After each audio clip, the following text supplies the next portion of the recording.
¿Existe algún método para desarrollar nuestra faceta económica que sirva para todos? ¿Es posible crear algo así? ¿Cuál es el límite de la responsabilidad individual para vivir una vida plena?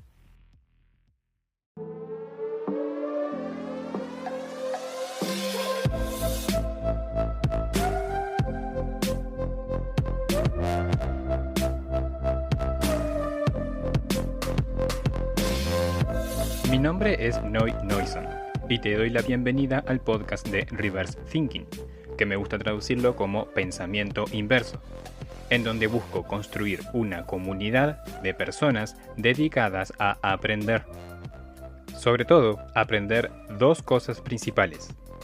Una de ellas tiene que ver con nuestra faceta laboral, aprender cómo aprovechar todas las nuevas oportunidades que nos brinda el siglo XXI y que difícilmente alguien en nuestro entorno nos pueda ayudar en ello. Mientras que lo segundo tiene que ver con la felicidad. Utilizar las distintas áreas de conocimiento de la actualidad, tales como psicología, filosofía, neurociencias, también organización, emprendimiento, entre muchas cuestiones, para encontrar un equilibrio con el cual podamos disfrutar de esta única oportunidad de que disponemos, esto que solemos llamar vida. Puedes encontrar más información en la web de Reverse, cuya dirección es reversesite.com. reversesite.com, en donde tendrás allí también las redes sociales por si te interesa darles una ojeada, los artículos del blog, los recursos gratuitos y los libros que he escrito, tanto la trilogía Lean Funnels para emprendedores como mi libro más personal, el cual titulé Un manual de madurez para el siglo XXI. En este segundo capítulo abordaré el problema que significa el exceso de información que caracteriza nuestra contemporaneidad y cómo este fenómeno estropea nuestra toma de decisiones. Para abordar este tema dividiré el capítulo en dos puntos.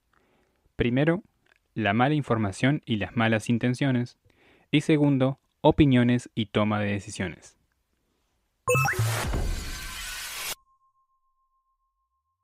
Platón mencionaba: es en las cosas y no en los hombres donde hay que buscar la verdad. A mí me gusta interpretar esta frase de una manera un poco diferente. Es en las ideas y no en las personas donde hemos de buscar respuestas. En este tipo de instancias es cuando cobra especial importancia la tan popular apelación a la autoridad, que la podemos ver en aquellas afirmaciones que se sustentan en que si tal o cual figura con una autoridad reconocida piensa de un modo, entonces debe ser correcto. Algo que se suele ver mucho por internet, y más aún en el nicho de los negocios digitales, marketing digital, eso que yo llamo la religión del emprendimiento, en donde si tal persona que fundó tal empresa y ha conseguido tanto dinero dice algo, se le prioriza por sobre otros que aún no han conseguido esos resultados. Y en donde el orador tenga una gran capacidad de retórica, entonces tendemos a caer en lo que en psicología se le conoce con un nombre, con un término en inglés que es bullshit receptivity. No he encontrado una traducción al español, así que dejo la traducción a tu criterio, que no es más que la propensión de estar de acuerdo con afirmaciones pseudo profundas sin sentido, como la totalidad acalla infinitos fenómenos, o el significado oculto transforma de modo incomparable la belleza abstracta. Frases creadas por gurús con mucha popularidad, sobre todo popularidad, juntando sustantivos y verbos casi al azar en frases que sean correctas en cuanto a su gramática, no en cuanto a su lógica. Pero el asunto se pone un poco peor cuando sí que hay personas que han conseguido estos resultados. Peor para los demás, porque le dan aún más valor a este tipo de frases sin sentido. Pero también para esa misma persona, porque como diría Robert Burgelman, profesor de Jim Collins en la Universidad de Negocios de Stanford, el mayor peligro de la empresa y de la vida no es el fracaso, sino conseguir el éxito sin saber por qué lo has conseguido. Porque así como las cosas pueden ir bien sin saber por qué, también pueden ir mal y no saber por qué. Hace un tiempo estuvo muy de moda en Internet un modelo de negocio llamado dropshipping, que a grandísimos rasgos trata de servir como intermediario, trata de que uno sirva como intermediario. Vender productos de otros haciéndose uno cargo de toda la venta online. El proveedor por excelencia era AliExpress, en donde uno se encargaba de crear una tienda online muy rápida con Shopify, pagaba publicidad en Facebook, le ponía un pequeño sobreprecio en los productos y pronto. Era cuestión de dejar que las ventas fueran llegando. El cliente ganaba un producto que no hubiera conocido, es decir, ganaba en cuanto a conocer el producto que no hubiera conocido, sino el proveedor consigue más ventas y el marketer, o sea, nosotros, nos quedábamos con la diferencia. Y el modelo de negocio en sí no tiene nada de malo. Como siempre, la cosa en sí rara vez es el problema, sino el uso que le damos a la cosa. Como en el caso de un cuchillo que puede servir para cocinar o para copiarle a Jeffrey Dahmer. El gran problema estaba en las figuras de autoridad, con comillas por supuesto, que vendían cursos enseñando cómo hacer dropshipping no para hacer algo de dinero, sino para cambiarte la vida completamente. Y sí, como te puedes imaginar, yo caí allí. Por suerte conseguí uno de estos cursos pirateados y no tuve que pagar por los más de $500 que se cobraban, porque el curso en sí más básico no podía ser. La trampa no estaba en el curso ni en la mentira de obtener resultados, sino en los costes de publicidad. Cuando te mostraban la pantalla de las ventas que estaban consiguiendo, esos números tan elevados eran reales, o al menos no eran fingidos, no eran de mentira. De hecho, no había mentiras. Lo que había era omisión de información. Lo que estaban omitiendo eran las enormes cantidades de dinero que gastaban en publicidad para obtener esas ventas, dejándoles en el mejor de los casos, y muy excepcional, unos beneficios, un margen muy pequeño. Pero en el caso más recurrente directamente perdían dinero, pagando más por publicidad que lo que ingresaban por las ventas, a pesar de manejar números elevadísimos. Porque su negocio no estaba allí, no estaba en esas ventas. Su negocio estaba en la venta de los cursos, utilizando esas ventas de los productos como un anzuelo para que ingenuos, como yo, cayéramos redonditos, haciendo justo todo lo contrario de la frase de Platón modificada que mencionamos, que decía, es en las ideas y no en las personas donde hemos de buscar respuestas, y cayendo en la bullshit receptivity antes nombrada, infiriendo en el medio el sesgo de deseabilidad, que no es más que nuestra tendencia de tanto reunir como interpretar la información de forma selectiva. Sí, pero para preferir un juicio que ya deseábamos que fuera tomado como correcto. Esta clase de cosas son las que, según mi forma de ver las cosas, hayan tantas personas que decidan paralizarse, que decidan no intentarlo. Cuando partes de un punto donde tienes muchos recursos, es más sencillo a nivel psicológico tomar decisiones arriesgadas, porque si las cosas salen mal, tendrás un entorno que te sostenga y no caerás tan bajo. Pero si comienzas desde un punto de partida sin recursos o con muy pocos recursos, ya no es solo que puedes empeorar aún más tu situación, sino que el coste de oportunidad puede ser enorme. Si fallas al emprender, puedes llegar a una edad muy avanzada sin nada, en lugar de haber llegado con, por ejemplo, un título universitario y un sueldo que te permite independizarte. Y es este miedo que nace por el coste de oportunidad el que genera que la mayoría de intentos, ya no de éxitos, sino de intentos, provengan de personas con más recursos. Ya hay muchísima información allí afuera, exceso de información a mi parecer. Lo que hace falta es un filtro para comenzar. A mi parecer, emprender no es más difícil de lo que parece, sino que emprender es más aburrido de lo que parece, o de lo que te cuentan.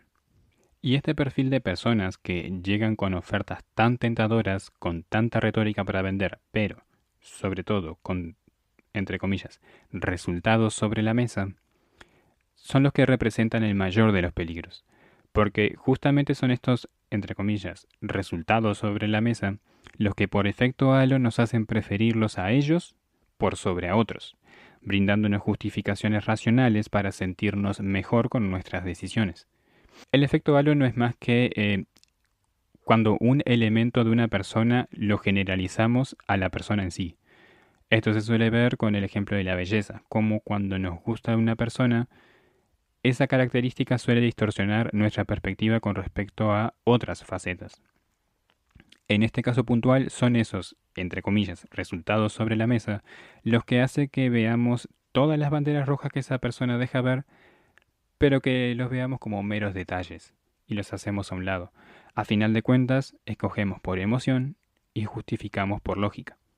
A quienes yo escuchaba en ese entonces no eran capaces de argumentar sus ideas, dejándonos a los espectadores con una toma de decisiones binomial de creer o no creer. Así, poco a poco se ha llenado de personas intentando emprender por un acto de fe, surgiendo lo que yo denomino como la religión del emprendimiento, en donde se escoge a un puñado de expertos que tienen la verdad absoluta para compartirle a los demás. Como diría Vladimir Nabokov, lo controlable nunca es totalmente real y lo real nunca es totalmente controlable. Y con esto terminamos el primer punto que llamé la mala información y las malas intenciones. Me gustaría insistir en que las malas prácticas estarán siempre presentes y es nuestra responsabilidad defendernos de estas personas que yo identifico como tan peligrosas.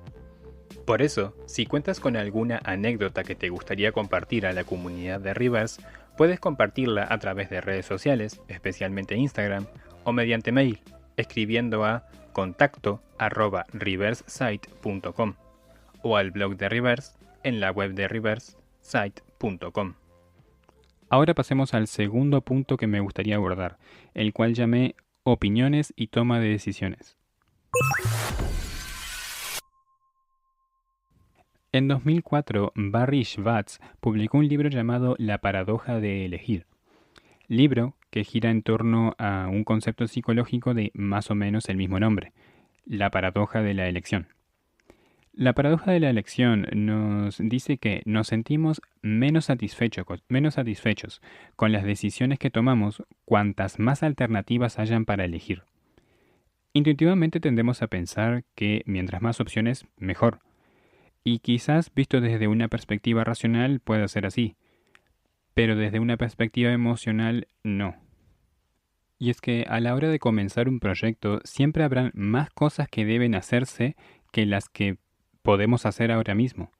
La clave está en sentirnos bien con respecto a aquello que no estamos haciendo por sobre aquello que sí estamos haciendo. Una premisa que reitero mucho tanto en el ebook gratuito de Organización para Startups y en la trilogía Lean Funnels, la trilogía del modelo Lean Funnels, es una frase de Peter Drucker que dice: es más importante hacer lo correcto que hacer las cosas bien. La cuestión clave no es hacer más o durante más tiempo, sino qué es lo que se hace. Tal y como yo lo veo, estrategia significa decir no. Me gusta definirlo de esa manera. ¿A qué cosas no haremos ahora? ¿A quiénes no escucharemos ahora? No podemos saber la respuesta correcta antes de implementarla. Solo podemos conocerla una vez que ya esté implementada y nos haya brindado los resultados correctos. Así, al menos tal y como yo lo veo, quien pretenda tener las respuestas de antemano sobre qué es lo que tienes que hacer para obtener los resultados que deseas, está mintiendo. Pero no mintiéndote a ti porque quiera hacerte daño, no, sino que primero se está mintiendo a sí mismo. Solo porque le agrada la idea de saber qué es lo que tiene que hacer, saber que cuenta con esa certeza, porque la alternativa es la incertidumbre, algo que aterra a más de uno. Ya hace algunos años leí un ebook gratuito, un lead magnet, de uno de los mejores marketers de Norteamérica, Russell Brunson. El ebook se titula The Marketing Secrets Black Book, todavía disponible por si te interesa leerlo tú también, en donde presenta, si mal no recuerdo, más de 100 de estos secretos. Pero la parte más importante es cuál escogió como número 1, que es Tu opinión no importa. Sí, el título del primer capítulo es un tanto provocativo, pero la idea detrás de este título, que puede resultar hasta un poco ofensivo, es que las opiniones en términos generales no importan. Ni la tuya, ni la mía, ni la de él mismo. Yo estoy completamente de acuerdo con esa afirmación. Tal y como yo lo veo, es un completo error que tomemos decisiones en base a nuestra mente y no en base a un procedimiento. Cuando tomamos una decisión solemos dar por sentado de que tenemos un buen criterio para hacerlo. Pero hay dos elementos que perjudican constantemente nuestra toma de decisiones, que son la atención selectiva y el recuerdo selectivo. En ese instante en que tomamos la decisión, no estamos teniendo en consideración todos los elementos necesarios para tomar una buena decisión. Porque nuestra mente utiliza la atención selectiva para optimizar recursos, prestando atención a unos estímulos e ignorando otros. Mientras que la información o formación de la que disponemos no tenemos ninguna certeza de si nos servirá para esa decisión puntual debido al anteriormente nombrado recuerdo selectivo. No recordamos todas las cosas por igual. No todos los recuerdos vienen a nuestra mente cuando intentamos recuperarlos de igual manera. Las personas no importamos o no deberíamos importar a la hora de tomar decisiones. Lo importante es el procedimiento para tomar esas decisiones. Nosotros tenemos que cumplir con una sola función: quitarnos de en medio, evitar estorbarnos a nosotros mismos en la consecución de los objetivos que nosotros nos hemos puesto. Sobre evitar que nuestras opiniones nos perjudiquen, nuestras opiniones o no importan o no deberían importarnos. Y claramente tampoco las opiniones de los demás, sino más bien tener una forma, un método, un procedimiento para filtrar información y realizar las actividades que este procedimiento nos indica. Claro que no estoy proponiendo que tomemos todas nuestras decisiones en todas nuestras facetas de nuestra vida de esa manera, sino en el ámbito laboral y más puntualmente en nuestros proyectos personales, para evitar caer en todas las trampas que nuestra mente es susceptible de caer, no porque seamos tontos, sino simplemente por ser humanos. No es un ejercicio de autodesprecio, sino de un ejercicio, tal y como yo lo veo, de humildad. Personalmente considero el emprender como la mejor opción para comenzar. Por supuesto que invertir y crear un patrimonio es algo que nos ayudará a aumentar nuestra calidad de vida. No estoy intentando desprestigiar a quien opine distinto. Solo hago énfasis en el comienzo, en los primeros pasos. Considero que emprender nos puede brindar la base más sólida para un crecimiento posterior. A mi parecer, emprender no va de dinero, va de proyecto de vida. Por eso en este capítulo quería hacer énfasis en la necesidad imperiosa de un filtro de información. Esa es la función que busco cumplir con Reverse en un inicio, servir como el filtro de información para escoger mejor los primeros pasos, no para volverte millonario, no para cambiar tu vida, sino simplemente para comenzar con el pie derecho, pisando tierra lo más firme posible. No pretendo compartirte una fórmula para llegar de 0 a 100, sino de 0 a 1. Cómo dar ese primer paso para que los otros 99 los estés dando a partir de un paso lo más sólido posible. En el proceso, ir descubriendo distintas alternativas para abordar los distintos casos y también aprender cómo yo mismo ir dando esos pasos, para evitar caer en las falsas promesas que emociones tan fuertes nos despiertan.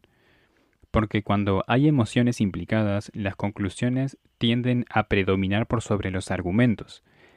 El miedo, la emoción más fuerte quizá, nos puede hacer tomar decisiones drásticas que no hubiéramos tomado sin él. Como menciona Escotado, el miedo está ahí para defendernos del dolor. Pero si el miedo es irracional, no solo no nos defiende del dolor, sino que lo multiplica. Allí donde no hay racionalidad, solo queda suposición involuntaria. Y así terminamos con este segundo capítulo. Espero ante todo no haberte aburrido y me gustaría muchísimo conocer tu opinión sobre este capítulo y sobre cómo está avanzando Reverse como proyecto. sobre si me estoy acoplando bien, si estoy hablando sobre temáticas o de una forma que no concuerda contigo, si te has sentido irrespetado en algún momento, que es una de mis máximas prioridades, discrepar, pero con respeto siempre.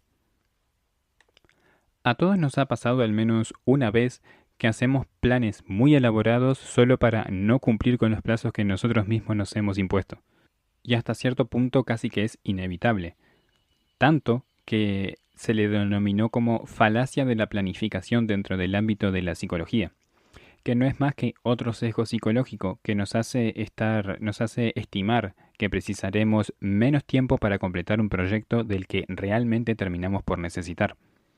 Y es que a final de cuentas no podemos hacer un proyecto, solo podemos hacer las acciones que los pasos para completarlo requieren. Como diría Ari de Goss, o como se pronuncia, es posible que la capacidad de aprender más rápido que la competencia sea la única ventaja competitiva sostenible. Y a la hora de hablar de productividad, como yo lo veo, la única productividad que cuenta es la productividad de aprender más rápido. No se trata de hacer las cosas bien, sino de mejorar rápido. El dinero sigue la velocidad, como diría Joy Vitale. Y esos serían los dos puntos finales de este capítulo, el centrarnos en aprender y centrarnos en la velocidad de aplicación, pero con el matiz que mencionamos antes, de dejar de lado nuestras opiniones, nuestros prejuicios, y filtrar la información mediante un procedimiento. Tienes en los ebooks gratuitos de Marketing para Startups y Organización para Startups un puntapié inicial para comenzar con esta dinámica desde hoy mismo, si es de tu interés. Si deseas profundizar más, tienes la trilogía del modelo Lean Funnels, puntualmente el tomo segundo, el modelo en bucle, en donde propongo una metodología más compleja para mejorar rápido. Pero perfectamente puedes comenzar por el ebook gratuito de Organización para Startups.